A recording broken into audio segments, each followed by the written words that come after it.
follow it so close you can repeat it. And we have human conciliation.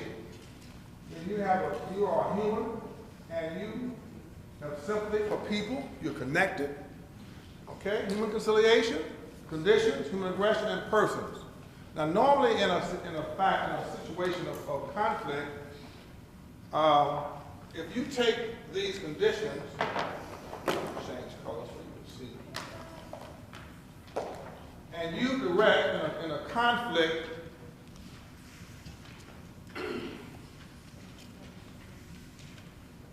let's do it the wrong way.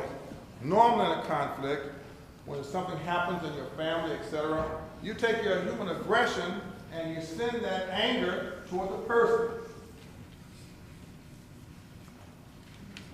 Because you are angry with something happened in your school. Let's say, we'll talk about some examples when we get through, but let's give a concept first. That person responds to your aggression, aggressive behavior. Aggression could be verbal or physically. I hope it's just verbal sometimes, but that's violence also. That creates a barrier between you and the person. Okay? And the spin-off is normally violence. Either psychological or physical violence. I don't like my boss, and I send that anger toward my boss, and the boss responds, and there's a barrier created. And the spin-off is normally either psychological or physical violence between your boss. And you send that human conciliation toward the conditions. Remember human conciliation? And the spin-off normally is apathy and continuation of the status quo. I'm so sorry about them poor folks that live in the slums. I'm so sorry about them poor folks that live in the projects. The human conciliation toward the conditions. Okay? Spin-off, apathy, continuation of the status quo. So when you are in a conflict, we want you to take your aggression and send it toward the conditions. And let the person, don't devilize the person. Let the person remain human, because we understand that they're still human, they're connected. We might like the behavior, but their aggression, and we'll take this is the aggression here. I'll just draw a little arrow, aggression, and then take the human conciliation and send it toward the person. Let the person remain human. Give them that dignity. Because you're trying to win the person over, not win over the person. Now, when you do this, this will cause conflict. When you take your aggression and send it toward the conditions, it causes conflict. And this is what we teach you to manage.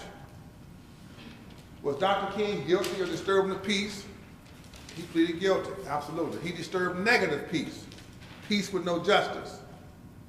Okay? That caused conflict. And that's what was managed in the movement.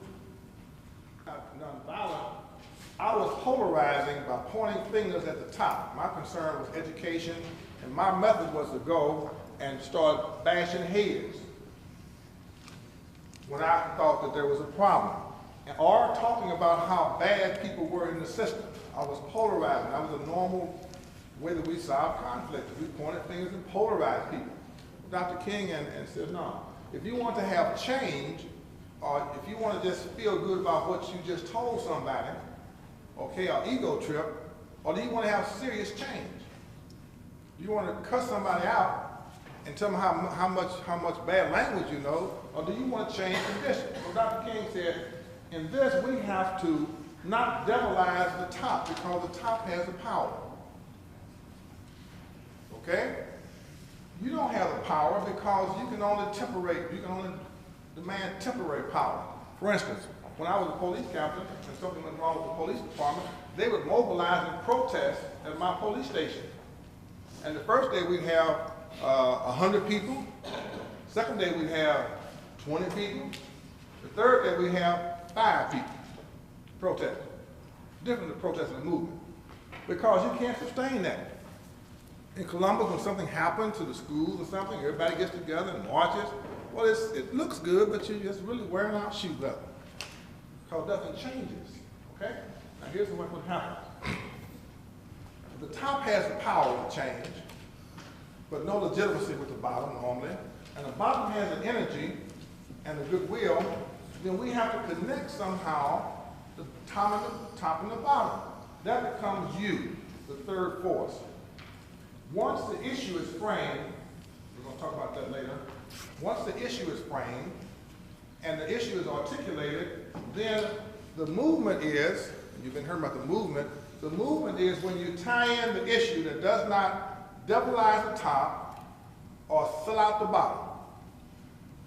When your issue is across racial, ethnic, and cultural lines, single racial issues are very hard to solve. You have to go a coalition building. Dr. King never focused on just one issue with black folks. He took it to a human issue. So your issue has to be across racial, ethnic, and cultural lines, and it has to be so that you don't compromise the top or the bottom. You with me? We're going to teach you how to do that. So then, this action that you have called top down, bottom up, this is a movement. You can purchase the Leader's Manual publications at www.kingiannonviolence.info with a briefing, and the briefing booklet might be especially useful as you and a group of friends want to watch and discuss this preview together. Now let's turn our attention to the 2-day internet seminar course. You'll be able to join this course as a participant observer of the actual seminar on film. Here we'll provide an overview of the course and the Leader's Manual curriculum. While not an absolute requirement in order for you to participate in the online course, you could greatly enhance its benefits if you order a copy of the Leader's Manual Series Community Leaders Workbook before joining the course. By now, most of you will have reviewed the course description and Leader's Manual information on the IHRR website above. There are 4 categories of the curriculum: the historical context and Kingian legacy, the Kingian philosophy, and the Kingian strategy and methodology.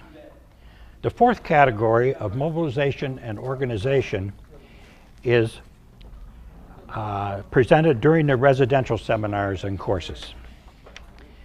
This concludes your opportunity to preview the IHRR's 2-day Internet Kingian Nonviolence course.